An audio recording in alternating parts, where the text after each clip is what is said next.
Apa kabar semuanya? Kepanasan hari ini? Kayaknya hari ini paling panas ya sejauh ini so far. But good thing I don't think it reached the maximum temperature. I think siang ini. Oke, kita siapkan hati kita akan mendengarkan firman Tuhan. Biar Roh Kudus boleh memimpin kita. Mari kita berdoa.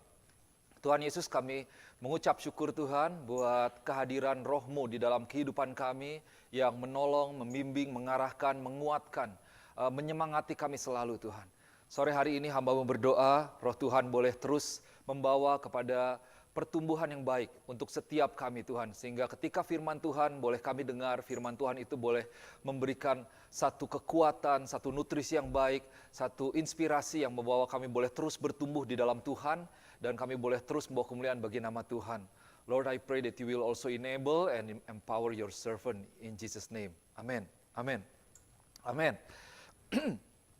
Aduh, agak-agak serak nih, nggak tahu nih. Sindrom khotbah. Oke, nggak panas, tenang, nggak ada gejala, no symptom. Oke, saudara, saya akan lanjutkan apa yang sebelumnya sempat saya sampaikan ya, sehingga kita bisa mendapatkan satu pemahaman yang komplit. Dan seperti Bapak Ibu Saudara semuanya tahu bahwa hari ini kita merayakan the outpouring of the Holy Spirit, atau ini adalah hari pencurahan Roh Kudus ya, the Pentecost, atau saya kadang-kadang bingung, Pentakosta atau Pantekosta ya. Pentakosta ya, kalau di bahasa Inggrisnya Pentecost, jadi Pentakosta. So, the outpouring of the Holy Spirit, the day of Pentecost, saya kasih judul lebih spesifik lagi. Saya mau ajak kita untuk belajar bagaimana kita bisa menyala-nyala di dalam roh Tuhan, be fervent in spirit. Oke, saudara, kalau kita belajar tentang Roh Kudus itu ada banyak hal yang bisa kita pelajari, a lot of things that we can learn, that we should learn, so we can get a deeper relationship with our Lord, with the Holy Spirit Himself. But let us focus on this teaching. Kita fokus kepada beberapa hal hari ini ya, sore hari ini. Nah, kita lihat. Di dalam kitab Yohanes, Kisah Para Rasul, pasal yang pertama, ayat yang ke-6 sampai ayat yang ke-8, di sini ditulis mengenai bahwa Holy Spirit itu, Roh Kudus itu dijanjikan kepada murid-murid Tuhan. Jadi waktu itu Yesus berkata kepada murid-muridnya, so Jesus said to his disciples, ini kepada murid-muridnya pada waktu itu ya, saya akan bacakan bahasa Indonesia. Di sini di depan atau di layar ada yang bahasa Inggrisnya. Saya pakai banyak dari New International Version hari ini. So, dikatakan seperti ini. Maka bertanyalah kepada mereka yang berkumpul di situ, Tuhan, maukah engkau pada masa ini memulihkan kerajaan bagi Israel? Jawabnya, engkau tidak perlu mengetahui masa dan waktu yang ditetapkan Bapa sendiri menurut kuasanya. Tetapi kamu akan menerima kuasa kalau Roh Kudus turun ke atas kamu, dan kamu akan menjadi saksiku di Yerusalem dan di seluruh Yudea dan Samaria dan sampai ke ujung bumi. Nah, jadi konteksnya waktu itu saudara lihat ini Yesus sendiri berbicara atau mengatakan kepada murid-muridnya, nanti suatu saat nih Roh Kudus itu akan diberikan, akan turun ke atas kamu. Dan waktu kamu menerima Roh Kudus, kamu akan dipenuhi dengan kuasa. Kamu akan menerima kuasa. Dan kemudian kamu akan menjadi saksi ke Yerusalem, Yudea, Samaria, dan sampai ke ujung bumi. So, this is talking about the Holy Spirit was promised to His disciples. Nah, kemudian next, let us see that after that, the Holy Spirit was sent. Nah, kemudian setelah dijanjikan, kemudian kita belajar minggu lalu bahwa Yesus naik ke sorga, dan setelah Yesus naik ke sorga, Yesus katakan kan sebelumnya bahwa lebih baik aku pergi dari kamu. Supaya rohku itu bisa diberikan, supaya kamu bisa menerima. Dan benar pada akhirnya roh Tuhan itu dicurahkan ya kepada orang-orang percaya pada waktu itu. Jadi Roh Kudus akhirnya dicurahkan kepada setiap orang-orang percaya, termasuk juga kepada murid-murid Tuhan. Dalam kitab Kisah Para Rasul, pasal yang kedua, ayat yang pertama sampai keempat, firman Tuhan katakan seperti ini. Ketika tiba hari Pentakosta, semua orang berkumpul di satu tempat. Tiba-tiba turunlah dari langit suara bunyi seperti tiupan angin keras yang memenuhi seluruh rumah di mana mereka duduk. Kita bayangkan kalau kita sedang badai ya, angin itu begitu keras tiupannya.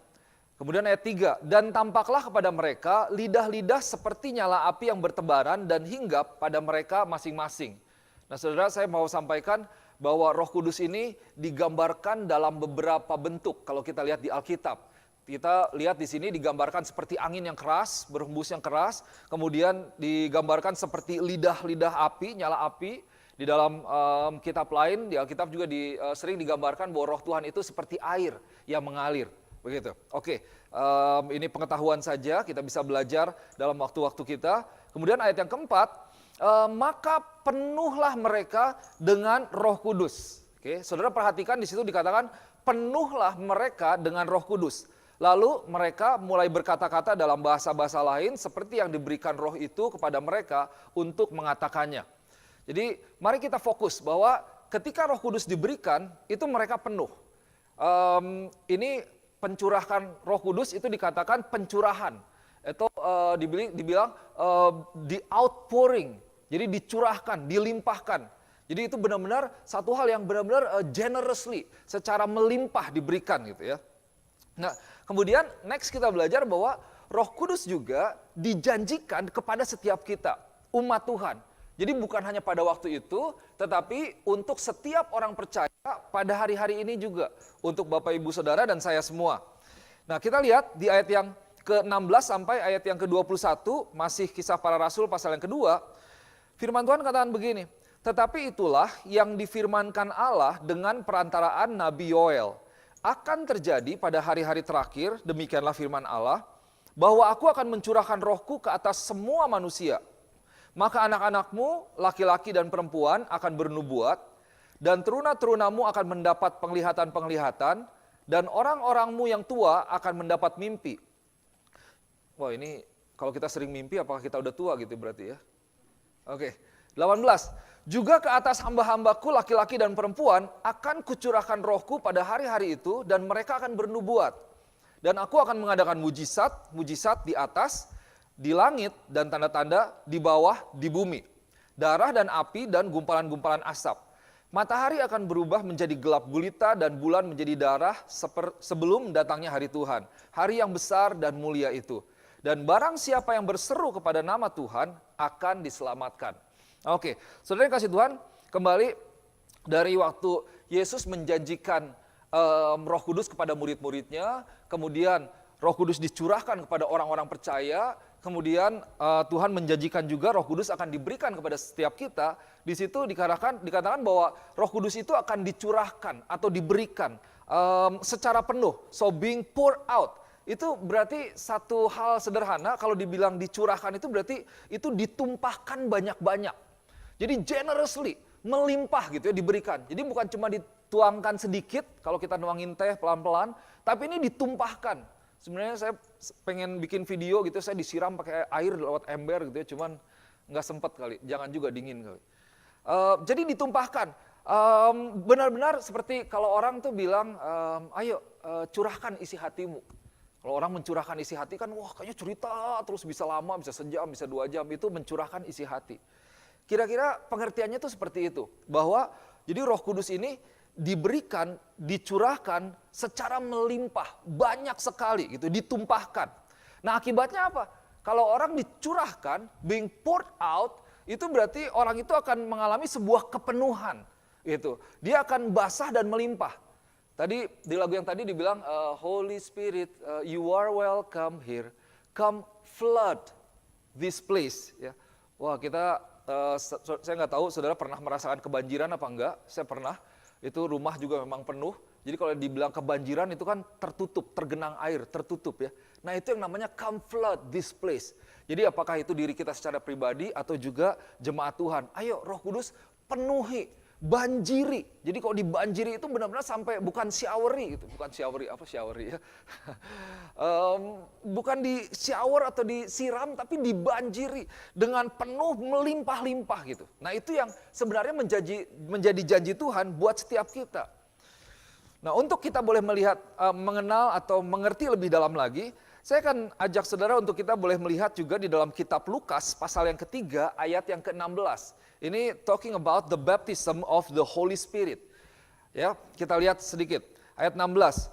Yohanes menjawab, dan berkata kepada semua orang itu, "Aku membaptis kamu dengan air, tetapi Ia yang lebih berkuasa daripadaku akan datang, dan membuka tali kasutnya pun aku tidak layak. Ia akan membaptis kamu dengan Roh Kudus dan dengan api." Ini kalau saudara lihat di dalam satu ayat ini berbicara tentang 3 baptisan. Ada yang namanya baptisan air, kemudian ada baptisan Roh Kudus, yang kedua, kemudian ada baptisan api. Saya nggak akan bahas itu, kita akan fokus kepada baptisan Roh Kudus, kepada kepenuhan Roh Kudus, kepada the outpouring of the Holy Spirit. Nah, mari kita boleh mengerti ini. Di sini sebenarnya ada satu kata yang menggambarkan satu hal yang sama. Dikatakan bahwa He will baptize you. Nah, saudara yang sudah dibaptis air itu belajar di dalam pelajaran baptisan apa arti dari kata baptisan atau baptism. Itu diambil dari bahasa aslinya itu yaitu bapto, kemudian atau baptiso, itu berarti to cover wholly with liquid atau to submerge, make it fully wet. Jadi waktu dikatakan dibaptis itu berarti ditenggelamkan ya. Itu ditenggelamkan, bukan cuma disiram atau dibasahi, tapi benar-benar kita ditenggelamkan, dimasukkan. Seperti ketika Yesus sendiri dia keluar dari air, berarti dia masuk sepenuhnya ke dalam air. Nah, tapi di sini ini bukan berbicara tentang baptisan air yang kalimat terakhir, tapi Tuhan katakan bahwa He will baptize you with the Holy Spirit. Oke? Jadi Tuhan itu akan membaptis kita, menenggelamkan kita, memenuhi kita dengan yang namanya Roh Kudus. Saudara, kalau berada di dalam air, berenang, itu kita dikuasai oleh air. Betul ya? Sini mungkin ada yang pernah berenang lazy river. Lazy river itu kolam air yang berjalan gitu ya. Kalau orang pakai ban ya tinggal ngikut aja. Tapi kalau kita berada di dalam lazy river itu misalnya atau di kolam di sungai beneran, saya dulu kecil sering main air di sungai. Jadi memang kita akan terbawa gitu. Kalau kita ngelawan itu akan capek. Intinya apa? Kita ini dikuasai oleh air yang banyak itu. Betul ya? Dikuasai. Kalau kita masukin kue atau mari, salah satu sarapan favorit saya, mari regal, dicelupin ke teh. Set, sampai ujungnya asal jari saya nggak kena teh gitu, karena panas kan. Nah itu yang namanya ditenggelamkan tuh. Berarti penuh semuanya. Dia masuk ke dalam air. Dan demikian juga waktu kita dibaptis oleh Roh Kudus, berarti kita dipenuhi oleh Roh Kudus. Dalam arti kita sebenarnya harusnya menjadi orang yang dikuasai sepenuhnya oleh Roh Kudus. Untuk itu kita perlu ikut. Kita perlu menikmati, kita mengalir kemana Tuhan membawa kita. Oke, so baptiso, bapto. Nah, hasil daripada pencurahan Roh Kudus ini, kalau saudara lihat tadi dari 3 topik utama, bahwa the Holy Spirit promise, kalau Roh Kudus turun ke atas kamu, kamu akan menerima apa tadi? Kuasa, dan kamu akan menjadi saksiku, Yerusalem, Yudea, Samaria sampai ke ujung bumi. Jadi akibat pencurahan Roh Kudus, maka ada satu hal yang terjadi. Kita terima kuasa, kita jadi murid-murid Tuhan. Kemudian berikutnya juga sama sebelumnya. Ketika diberikan kepada murid-murid dan kepada orang percaya, mereka di situ dikatakan mulai berkata-kata dengan bahasa lain. Saudara bisa belajar, ada yang orang bilang, oh itu mereka mabok tuh. Oh, oke, dan seterusnya ya. Dan kemudian di dalam yang ayat 16 sampai 21, ini adalah firman Tuhan dengan perantaraan Nabi Yoel. Di situ disampaikan bahwa ini kepada kita bahwa pada hari-hari yang terakhir, Roh Kudus itu akan dicurahkan. Akibat daripada Roh Kudus dicurahkan, tadi apa? Orang tua dapat mimpi. Terus hambaku laki-laki perempuan, itu mereka akan bernubuat. Begitu anak-anak, mereka akan mengadakan mujizat. Di langit ada tanda-tanda.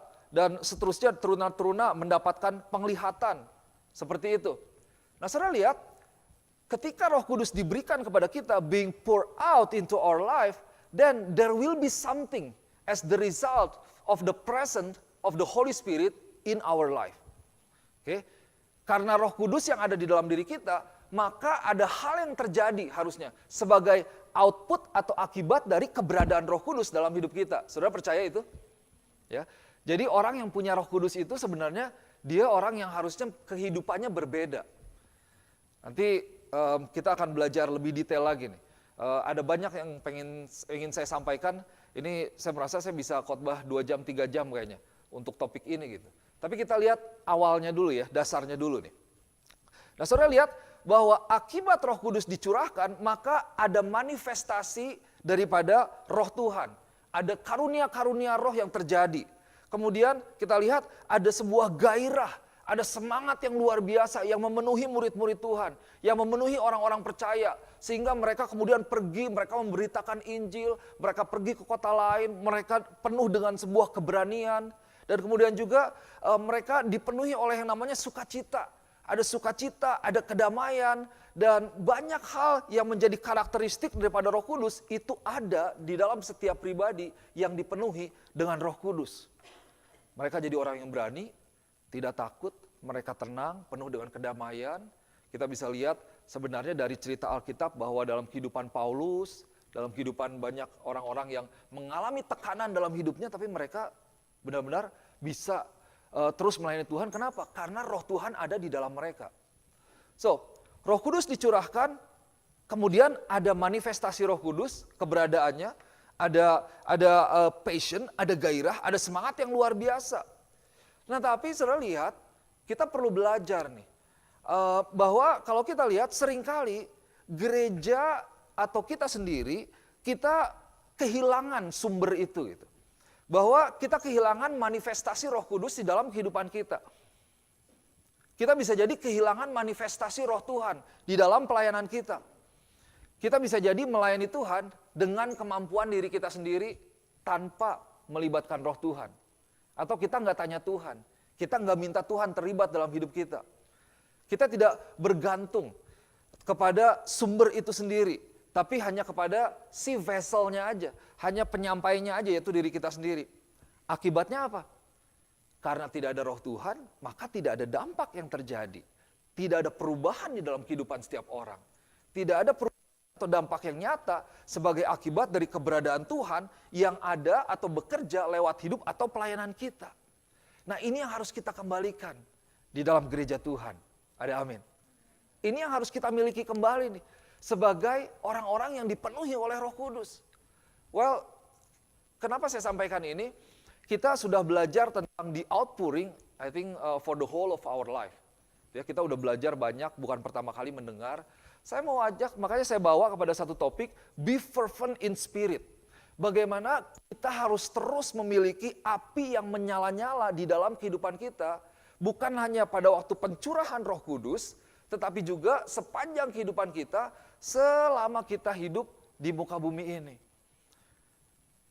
Saudara yang kasih Tuhan, adalah tanggung jawab kita untuk kita terus memelihara api Tuhan menyala-nyala dalam hidup kita. Kalau dibilang bisa turun nggak? Bisa. Semangat bisa turun, bisa pudar? Sangat bisa. Entusiasme bisa turun? Sangat bisa. Itu. Ada satu merek pakaian, kalau saudara tahu, dulu saya pernah beli beberapa kali, nggak tahu sekarang kayaknya ganti merek gitu ya. Brandnya itu Faded Glory. Ada yang pernah tahu nggak belinya di mana? Di Walmart. Itu banyak. Ini lucu, Faded Glory. Waduh ini, itu kan kalau dalam bahasa Indonesianya berarti kemuliaan yang pudar gitu ya. Kayak warna faded gitu kan, udah nggak hitamnya nggak hitam banget. Faded Glory, kemuliaan yang pudar. Ini inspirasinya dari mana gitu ya? Apa yang bikinnya orang yang kabur dari Tuhan atau gimana gitu. Tapi laku juga loh, bisa diterima dari Walmart. Jagoan, itu duitnya banyak berarti. Faded Glory. Tapi seringkali, nah ini nih, dalam kehidupan ini, Faded Glory itu bukan hanya pakaian yang saya beli, yang saya pakai. Tapi di dalamnya juga kalau mau jujur, ada beberapa kali, mungkin sering dalam kehidupan saya, glorinya Tuhan, kehadiran Roh Kudus, api Tuhan, itu pudar. Meredup. Akhirnya apa? Akhirnya redup, apinya nggak bisa membakar lagi. Tidak ada kuasa lagi. Tidak ada semangat lagi. Tidak ada gairah lagi di dalam melayani Tuhan, di dalam mengikut Tuhan, di dalam bertumbuh di dalam Tuhan. Wah, ini yang bahaya, saudara yang kasih Tuhan. Hari ini biar kita boleh diingatkan kembali bahwa Tuhan mencurahkan sebenarnya Roh Kudusnya. Dan kalau dikatakan kita punya Tuhan, sebenarnya Tuhan itu ada di dalam diri kita, berarti sumber itu ada di dalam diri kita. Tuhan itu seperti mata air yang tidak pernah berhenti mengalir, yang terus mengalir. Bahkan kalau ditutup, dia bisa keluar di tempat lain. Itu yang dinamakan sumber. Wah, saya pernah waktu itu ke Cipanas. Di Cipanas itu tempat asal muasal nenek saya. Jadi nenek saya itu orang Jawa Barat, orang Sunda ya. Kalau ingat dulu ada sebuah restoran Padang terkenal di Puncak. Nah itu kalau dari Jakarta itu sebelah kanan, nah ini sebelah kirinya itu lembah, kemudian ada gunung. Nah masuk ke bawah situ, nah itu tuh ada air, mata air yang keluar dari gunung. Itu asli itu, lewat bambu gitu ya. Wah airnya dinginnya tuh beda, dingin gunung gitu, enak sekali itu. Nah itu dia nggak akan ada habis-habisnya, karena keluar dari bumi istilahnya. Nah Tuhan, waktu dia berada di dalam diri kita, berarti sumbernya itu ada dalam diri kita. Sumber mata air itu ada, sumber api itu ada. Harusnya ada selalu hidup yang terus bergairah dalam Tuhan. Yang terus segar di dalam Tuhan. Dan itu yang menjadi bagian kita untuk kita bisa terus memelihara atau memiliki api yang menyala-nyala atau mata air yang terus mengalir. Well, tadi saya persiapkan, tetapi sepertinya akan sangat panjang khotbahnya kalau saya sampaikan bagaimana kita memelihara api itu untuk terus menyala-nyala ya. Kita bahas dasarnya dulu sore hari ini. Nah, saudara yang dikasih Tuhan, di dalam kitab Wahyu ada ditulis tentang 7 jemaat, the 7 churches, 7 churches in 7 cities ya, in the Bible. Kotanya yaitu ada yang namanya kota Efesus, kemudian ada yang namanya Smyrna, ada yang namanya Pergamus, kemudian Tiatira atau kemudian Sardis, Philadelphia dan Laodikia. Nah ini menarik, saya akan bahas satu dari sebuah jemaat di Laodikia. Di Laodikia, Wahyu pasal yang ketiga, ayat yang ke-15 dan ayat yang ke-16. Nah ini Tuhan berbicara sangat keras terhadap jemaat di Laodikia ini nih. Ini waduh tegas, cukup keras. Dikatakan begini, aku tahu segala pekerjaanmu, engkau tidak dingin dan tidak panas. Alangkah baiknya jika engkau dingin atau panas. Jadi karena engkau suam-suam kuku, tidak dingin atau panas, aku akan memuntahkan engkau dari mulutku. Well, but because you are neither cold nor hot, but lukewarm, I am about to spit you from my mouth. Lukewarm itu kayaknya lebih pas kalau di dalam bahasa Manado. Lau-lau, betul ya? Lau-lau itu kalau bahasa Jawa apa nggak tahu? Panas enggak? Ya suam-suam kuku bahasa Indonesia ya. Tapi coba minum air gitu. Air dingin yang dari kulkas, kemudian coba didiemin, taruh di tengah panas begini, nanti kepanasan anyep gitu. Nah anyep tuh, bisa jadi kata lainnya. Itu kan panas enggak, dingin enggak enak. Meskipun air putih, itu rasanya jadi enggak enak. Apalagi air yang lain, atau makanan yang lain. Kalau udah setengah-setengah itu enggak enak. Nah saudara yang kasih Tuhan, Laodikia ini menarik. Ini sebuah kota yang ternyata kotanya paling kaya dibanding 6 kota yang lainnya. Dari 7 kota ini dia adalah kota yang paling kaya. Jadi kota yang istilahnya melimpah dengan segala macam. Saudara bisa bayangkan sebuah kota besar ya. Dia adalah kota yang maju, sebuah kota yang perbankannya maju, keuangannya maju. Dia adalah kota yang menghasilkan wool. Menghasilkan wool berarti menghasilkan bahan dasar, berarti ada banyak pabrik di sana, ada banyak penghasil, pengrajin. Berarti ya perputaran ekonomi cukup baik, maka dari itu ada bank gitu ya, ada yang keuangan. Dan juga di sana ternyata ada sekolah medis. Dan di dalam satu penjelasan itu bahkan dikatakan di situ sempat diproduksi sebuah obat mata gitu. Jadi yang saya belum pelajari lebih detail apalagi gitu ya, detailnya seperti apa. Tapi kalau kita lihat dengan deskripsi atau penjabaran yang detail seperti itu, ini berarti kotanya ini luar biasa nih. Mungkin ya nggak usah jauh-jauh lah, kota yang paling dekat, paling besar yang kita bisa bayangkan, yang dekat dengan kita ya kira-kira hampir sama Boston. Ada banyak sekolah medis di sana, orangnya luar biasa gitu ya, pinter-pinter, bisnismen, yang pekerja kesehatan, begitu banyak rumah sakit, mereka banyak memproduksi sesuatu, tetapi well, Tuhan ini marah sama Laodikia. Dibilangnya dengan semua yang ada itu, dengan semua yang luar biasa, mereka tidak melakukan apa-apa. Dibilang bahwa engkau tidak dingin atau tidak panas. Bahwa ternyata di dalam Tuhan mereka tidak banyak melakukan sesuatu untuk Tuhan. Atau kondisi kerohanian mereka itu enggak dingin atau enggak panas. Alkitab malah mengatakan bahwa aduh lebih baik kalau kamu dingin sekalian. Daripada suam-suam kuku, daripada lau-lau, daripada anyep, daripada setengah-setengah. Mending dingin sekalian atau panas sekalian. Atau benar-benar berapi-api sekalian. Jadi kotanya itu kota yang luar biasa, sementara orang-orangnya, believers in Laodicea, they didn't take stand for anything. There's an indifference. Indifference itu ngikut-ngikut aja. Indifference itu nggak beda sama orang. Jadi orang lagi kemana demo tentang isu sosial ini ikut misalnya. Oh ada rame tentang ini ikut. Saya nggak akan sebutkan tapi apa yang terjadi aja belakangan dengan yang ada di masyarakat. Terus mereka nih nggak mengambil sebuah posisi, tidak berdiri di atas sebuah kebenaran dan menyatakan kebenaran itu, tapi kayak diem aja gitu. Kalau mobil ada yang namanya idle. Idle itu kalau mobilnya dinyalain tapi nggak jalan. Mobilnya nyala, cuman diem aja gitu. Lama-lama kalau idle juga itu butuh penanganan khusus tuh. Kalau mobil yang sering idle itu mestinya juga penanganannya khusus. Perlu perawatan yang berbeda kalau memang sering extreme idles. Mereka nggak berdiri berdasarkan kebenaran, mereka juga seringkali they neglect the word of the Lord, the work of God. Jadi mereka tidak terlibat di dalam pekerjaan Tuhan, di dalam kehidupan mereka sehari-hari. Jadi mereka nih ya cuman hidup aja untuk mereka sendiri. Kadang kalau ditegur hatinya keras dan pada akhirnya they just self-satisfied.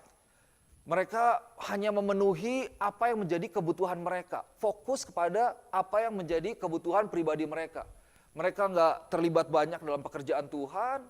Mereka tidak berdiri berdasarkan kebenaran. Kalau ada isu-isu tertentu ya ikut aja gitu. Nggak tahu mungkin takut tidak disukai orang gitu ya, takut dibenci orang. Tapi tidak mau mengambil posisi terang dan gelap atau garis tegasnya bahwa saya berada di mana posisi saya. Nah saudara yang kasih Tuhan, kalau kita lihat ini adalah sebenarnya banyak kali menggambarkan kehidupan anak-anak Tuhan pada hari-hari ini. Di mana di tengah-tengah isu-isu sosial yang ada, kita tidak mengambil sebuah posisi di mana yang menunjukkan bahwa kita adalah orang percaya, umat Tuhan, yang memiliki sebuah prinsip sesuai dengan firman Tuhan. Atau dalam kehidupan kita pada akhirnya fokus bukan kepada Tuhan, bukan kepada melayani Tuhan, tapi fokus hanya kepada diri kita sendiri. Fokus kepada bagaimana saya bisa menjadi lebih baik, bagaimana saya bisa memiliki lebih banyak, dan seterusnya, dan seterusnya. Wah ini sangat berbahaya untuk gereja Tuhan. Karena Roh Kudus itu diberikan kepada kita. Roh Kudus itu adalah sebuah sumber dari hidup kita. Kalau Roh Kudus ada di dalam kita, maka seharusnya ada roh yang menyala-nyala dalam hidup kita. Ada amin. Firman Tuhan katakan, di dalam kitab Roma pasal yang ke-12 ayat yang ke-11. Ini saya sudah sampaikan sebelumnya waktu ministry meeting, I think awal bulan ini, ada beberapa yang hadir, tapi saya lihat ini adalah satu hal yang penting untuk kita semua. Saya mau sampaikan satu firman ini. Di dalam kitab Roma, pasal 12 ayat yang ke-11, firman Tuhan katakan, ini saya tulis dalam beberapa terjemahan supaya kita bisa mengerti lebih dalam ya. Dikatakan begini, janganlah hendaknya kerajinanmu kendor, biarlah rohmu menyala-nyala dan layanilah Tuhan. Sebentar, coba saya minum dulu.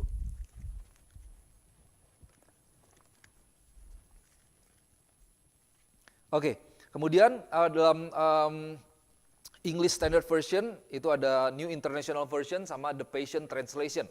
Firman Tuhan bilang begini, do not be slothful in zeal, be fervent in spirit and serve the Lord. NIV. Never be lacking in zeal, but keep your spiritual fervor serving the Lord. Atau kemudian the Passion dikatakan be enthusiastic to serve the Lord, keeping your passion toward Him boiling hot. Radiate with the glow of the Holy Spirit and let Him fill you with excitement as you serve Him. Nah saudara, untuk kita bisa mengerti apa yang menjadi arti daripada firman Tuhan ini di yang ESV yang pertama ya di situ dikatakan, do not be slothful in zeal, but be fervent in spirit. Slothful itu apa sih? Slothful itu kalau kita lihat, kita pelajari, itu berarti ada sebuah apatisme dalam kelesuan di dalam kerohanian. Itu yang dinamakan slothful. Jadi jangan kita lesu di dalam kerohanian kita. Atau bahkan bukan hanya lesu tapi inactivity. Jadi tidak beraktivitas apa-apa. Tidak terlibat apa-apa. Tidak melakukan apa-apa. Tidak masuk untuk memberikan sesuatu gitu ya. Nah ini kata sloth ini refers to those who are slow, idle, destitute, or promptness of mind and activity. Jadi bukan hanya aktivitas saja ternyata. Kegiatannya tidak terlibat, tidak melakukan apa-apa, dan juga pikirannya itu tidak terhubung dengan Tuhan. Sehari-harinya tuh nggak kepikiran tentang Tuhan, pikirannya cuman ya udah balik lagi kepada kehidupan sendiri. So, do not be slothful in zeal. Zeal itu apa? Zeal itu adalah sebuah hasrat atau keinginan yang besar gitu. Sebuah keinginan untuk mengejar sesuatu. Sinonimnya, persamaannya itu yaitu adanya sebuah gairah, sebuah a strong liking or desire for. Jadi ada sebuah kerinduan yang luar biasa untuk mendapatkan sesuatu, untuk memiliki sesuatu, untuk melakukan sesuatu. Kata fervor di sini diartikan sebagai intensity of feeling or in expression. Jadi feelingnya itu intense. Jadi benar-benar kalau orang yang begitu semangat. Nah itu tuh kita harus menjadi orang seperti itu. Do not be slothful, jangan lesu, jangan idle terhadap yang namanya gairah atau semangat di dalam mengikuti Tuhan. Ada amin. Kita perlu semangat dalam 3 hal. Kalau saya nggak salah ya. Dalam kita mengikut Tuhan, kemudian dalam kita bertumbuh di dalam Tuhan, dan kemudian dalam kita melayani Tuhan. Kita perlu be fervent in spirit. Jangan lemah, jangan lesu, jangan slow, jangan idle. Be enthusiast, be passionate with serving the Lord, following the Lord, and growing in the Lord. Nah ini menarik. Be fervent ini ditulis sebenarnya artinya, ini diambil dari sebuah bahasa Latin ya. Kalau kita lihat yang pertama, do not be slothful in zeal, be fervent in spirit. Kata fervent itu kalau dalam bahasa Indonesia dikatakan hendaklah rohmu itu menyala-nyala. Be fervent, keep your spiritual fervor. Itu bahasa aslinya ditulis sebagai fervens, diambil dari bahasa Latin yang berarti boiling atau mendidih, boiling hot. Nah, di sini kan kalau ditanya siapa yang bisa masak, semua bisa masak. Masak apa? At least masak air. Bisa dong, seringkali sampai kering ya, kalau lupa. Tapi itu yang digambarkan bahwa fervent itu adalah boiling hot. Ketika boiling itu kan meletup-letup gitu ya. Wah, bukan hanya air atau kita pernah lihat video misalnya lava gitu. Lahar panas yang saking panasnya dia sampai meletup-letup. Nah itulah yang firman Tuhan katakan, bagaimana roh kita harusnya berada di dalam Tuhan ketika kita mengikuti Tuhan sepanjang kehidupan kita. Boiling very hot, marked by great intensity of feeling. Jadi dalam kita mengikuti Tuhan, gairah kita itu semangat sekali, menyala-nyala sekali, antusias sekali. Nah saudara yang kasih Tuhan, ada 2 hal yang saya mau sampaikan dari arti firman ini ya. Yang pertama, kita perlu dipenuhi dengan yang namanya intensity. So, let's serve God with intensity. Mari kita layani Tuhan dengan yang namanya intensity. Intensity itu apa? Diambil dari kata intensity itu diambil dari kata intense. Berarti ada extreme degree of strength, force, or energy, or feeling. Jadi intense tuh. Kalau dibilang, dia intens banget ya ngejar apa ya? Intens sekali untuk ngejar target. Jadi dia berikan semuanya yang dia bisa, semua yang dia bisa, yang dia punya, waktunya, tenaganya, semuanya dia berikan. Itu intens banget. Kalau orang yang mungkin baru ngejar, pengen jadian sama siapa itu intens, wah di WhatsAppin tiap hari, dikirimin bunga tiap hari, wah bangkrut juga kalau di sini bunga mahal ya. Pokoknya intens, jadi terus-terusan begitu, nggak ada berhentinya seringkali. Paulus, dia melayani Tuhan dengan satu kualitas ini, intensity. 1 Korintus pasal 15 ayat 58, firman Tuhan katakan, karena itu saudara-saudaraku yang kekasih, berdirilah teguh, jangan goyah, dan giatlah selalu dalam pekerjaan Tuhan.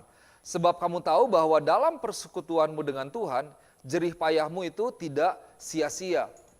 Dalam Amplified Bible dikatakan, always excel. Diambil dikata excel ya, excelling in the work of the Lord.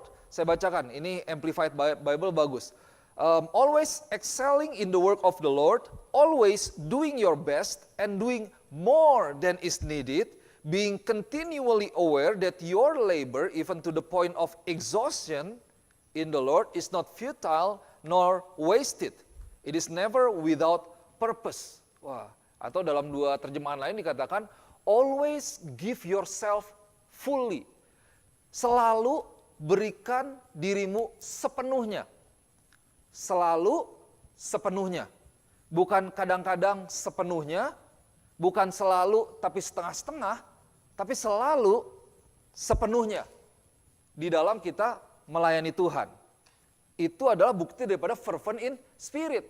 Atau abounding, always abounding in the work of the Lord. Terus melimpah gitu ya, kaya, penuh di dalam kita melayani Tuhan. Berikan yang terbaik dan berikan lebih daripada apa yang diperlukan. Nah ini yang menjadi nilai-nilai daripada pelayanan kita dalam gereja ini. Waktu kita memberikan Tuhan, jangan berikan setengah-setengah. Ada amin. Jangan berikan yang biasa-biasa, jangan berikan yang sisa-sisa. Waktumu, apakah engkau memberikan yang sisa-sisa untuk Tuhan? Ke gereja, untuk doa, untuk carousel, nanti kalau sempat, karena saya ada kerjaan, atau memang saya mau memberi yang terbaik. Wah, saya ini diberkati loh, dan kadang-kadang sedih juga. Saya belajar dari, ada satu orang yang saya kenal, dari tetangga gitu ya, yang istilahnya bukan orang percaya, dia orang yang taat sekali. Jadi khusus untuk hari Jumat, orang ini dia kerja lebih pagi, masuk lebih subuh. Tujuannya apa? Supaya pada siang hari dia bisa memenuhi kewajiban agamanya. Karena orang ini laki-laki. Supaya dia bisa sholat Jumat. Aduh, ini harusnya orang-orang Kristen kayak gini nih. Kalau perlu, saya apalah misalnya, kerja lebih awal atau mengorbankan karena ada waktu yang tidak bisa diambil oleh apapun di mana saya harus beribadah kepada Tuhan. Bagaimana dengan kita? Nah, itu yang harus kita punya tuh seterusnya. Baik di dalam pelayanan kita, waktu kita datang ke gereja, mari datang dengan antusias, datang dengan ekspektasi, datang dengan sikap untuk saya mau memberi kepada Tuhan. Bukan hanya untuk, wah apa nih yang saya bisa dapat hari ini nih dari gereja. Jadi saya, kenapa semangat? Karena saya mau ketemu Tuhan. Saya mau menyembah Tuhan nih. Saya mau mendengarkan firman Tuhan. Saya mau semangat. Bagaimana saudara semangat untuk pergi ke suatu tempat yang mungkin saudara sudah tidak pernah, sudah lama tidak kunjungin gitu ya. Atau mau ke tempat restoran yang saudara sukai, kan semangat gitu. Bela-belain, persiapan kalau perlu. Demikian juga sebenarnya harusnya ibadah kita kepada Tuhan, pelayanan kita kepada Tuhan, pertumbuhan kita kepada Tuhan harus dipenuhi dengan yang namanya api yang menyala-nyala. So be fervent in spirit. Saudara dikasih Tuhan, mari kita boleh menjadi orang yang benar-benar terlihat di dalam Tuhan. Bukan hanya terlihat, tapi semangat itu bukan dibuat-buat, bukan dibikin-bikin, tetapi karena memang ada roh yang luar biasa yang ada di dalam diri kita. Sehingga roh itu yang membawa kita semangat untuk ikut Tuhan. Well, orang bisa jadi bikin gak semangat. Situasi bikin kita jatuh bisa, bikin kita pudar bisa, bikin kita capek bisa. Tapi kembali, sumbernya itu ada di dalam diri kita loh. Roh yang menyala-nyala diberikan, dicurahkan kepada kita. Untuk setiap kita. Sehingga kita perlu terus untuk menyala-nyala dan giat terus di dalam mengikut Tuhan. Oke, next. Serve God with intensity. And then kita juga perlu serve God with yang namanya berikutnya focus. Oke.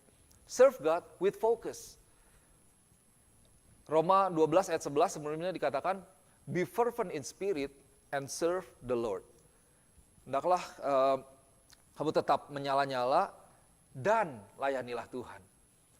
Jadi, saudara dikasih Tuhan, hasil daripada atau intensity kita itu untuk apa? Fokusnya yaitu untuk kita melayani Tuhan di dalam kehidupan kita. Kita fokusnya bukan kepada diri kita sendiri.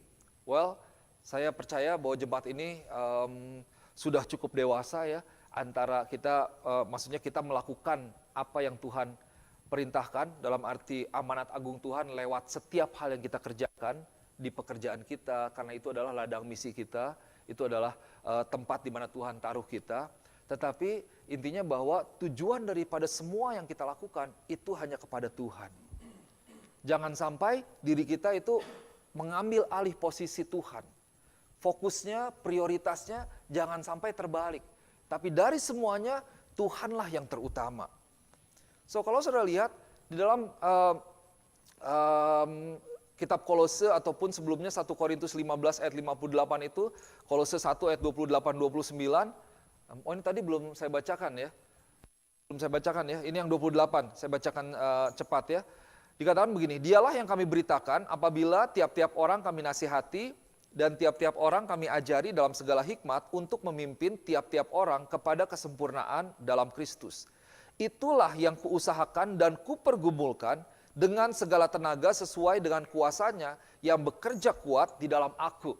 So Paulus katakan, to this end I strenuously contend with all the energy Christ so powerfully works in me. Jadi Paulus di dalam terjemahan lain dikatakan, for this I labor often to the point of exhaustion. Amplified Bible. Jadi dalam kehidupan Paulus, waktu dia melayani Tuhan, dia melayani dengan sepenuh hati, dia melayani dengan sepenuh tenaga, dia berkorban yang luar biasa, sampai mungkin ada titik-titik di mana dia capek sekali. Dia udah sangat-sangat capek, exhausted. Kalau dibilang exhausted itu udah lemes sekali. Saudara bekerja sering gak exhausted? Kurang tidur, capek gitu ya. Bagaimana dalam melayani Tuhan? Wah ini satu hal yang luar biasa, kita perlu naik level nih. So intensity matters, zeal matters, wholeheartedness matters. Penting ya untuk kita punya gairah. Penting untuk kita punya semangat. Penting untuk kita berjalan dalam namanya sebuah antusiasme kepada Tuhan. Seperti Paulus yang melayani Tuhan dengan semuanya itu. Nah saudara yang dikasih Tuhan, saya percaya bahwa melayani Tuhan itu adalah kehormatan paling tinggi yang tersedia buat kita di muka bumi ini. Kalau kita dipanggil, terlibat, melayani, atau bertemu dengan orang-orang yang luar biasa, pejabat-pejabat, mereka yang memiliki posisi, kita merasa terhormat. Betul ya? Kita bisa ketemu ini, kita foto, dan lain sebagainya. Terhormat dong, bisa ketemu, bisa ngobrol. Terlebih lagi dengan Tuhan kita. Raja di atas segala raja. Adalah sebuah kehormatan yang paling luar biasa. Kehormatan yang paling tinggi yang Tuhan berikan untuk kita bisa melayani Tuhan di dalam kehidupan kita. Mari kita renungkan tentang hal ini. Sore hari ini saya mau ajak, be fervent in spirit. Menyala-nyala. Hendaklah rohmu menyala-nyala. Ada lagunya tuh. Biarlah rohmu menyala-nyala dan layanilah Tuhan. Biarlah rohmu menyala-nyala dan layanilah Tuhan. So, hari ini kita merayakan pencurahan Roh Kudus. Mari kita boleh buka hati kita buka hidup kita terima Roh Kudus dalam hidup kita. Kemudian kita boleh izinkan Roh Kudus boleh bekerja penuh di dalam kehidupan kita. Jangan batasi pekerjaan Tuhan dalam hidup kita. Jaga api Tuhan di dalam dirimu. Jaga api Tuhan sehingga api itu tidak pudar tetapi terus menyala-nyala. Bukan hanya pada saat pencurahan Roh Kudus, tapi nanti di tengah-tengah bulan-bulan berikutnya, bukan hanya sebelum Easter, sebelum Christmas, sebelum hari-hari yang lain, tapi terus menyala-nyala, bahkan semakin menyala-nyala. Biar lewat kehidupan kita, kita boleh membakar orang-orang lain. Kita boleh menyalakan api-api yang lain. Kita boleh memberkati orang-orang lain. Saya berdoa supaya Tuhan boleh memakai kehidupan setiap kita, memakai kehidupanmu untuk memberikan dampak dan menjadi berkat bagi hidup orang lain. Kenapa? Karena ada Roh Kudus yang nyata. Api yang luar biasa di dalam hidup kita. So, be fervent in spirit and serve the Lord. Amin. Mari kita berdoa. Yes, Lord. Bapa, di dalam nama Tuhan Yesus, hamba berdoa Tuhan, biar Roh Kudus yang boleh terus menjadi inspirasi kami. Kami mau menyerahkan terus Tuhan, kehidupan kami ke dalam Engkau. Biar kami boleh menjadi orang-orang yang peka terhadap suara Tuhan, peka terhadap suara Roh Kudus. Kami boleh menjadi orang-orang yang tunduk dan taat terhadap Roh Tuhan. Sehingga Tuhan bisa memakai kami luar biasa secara bebas bekerja di dalam kehidupan kami Bapa. Dan Bapa, hamba berdoa biar setiap jemaat Tuhan mereka boleh terus menjadi pribadi dengan api yang menyala-nyala dalam hidup mereka. Mereka tidak pudar.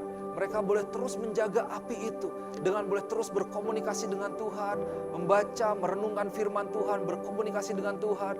Sehingga Tuhan, hidup kami merupakan hidup yang menjadi dampak. Karena ada api yang luar biasa, api itu tidak akan bisa kami tahan. Sehingga api itu boleh membakar kehidupan orang lain, boleh menyemangati kehidupan orang lain. Tuhan, kami tahu bahwa kami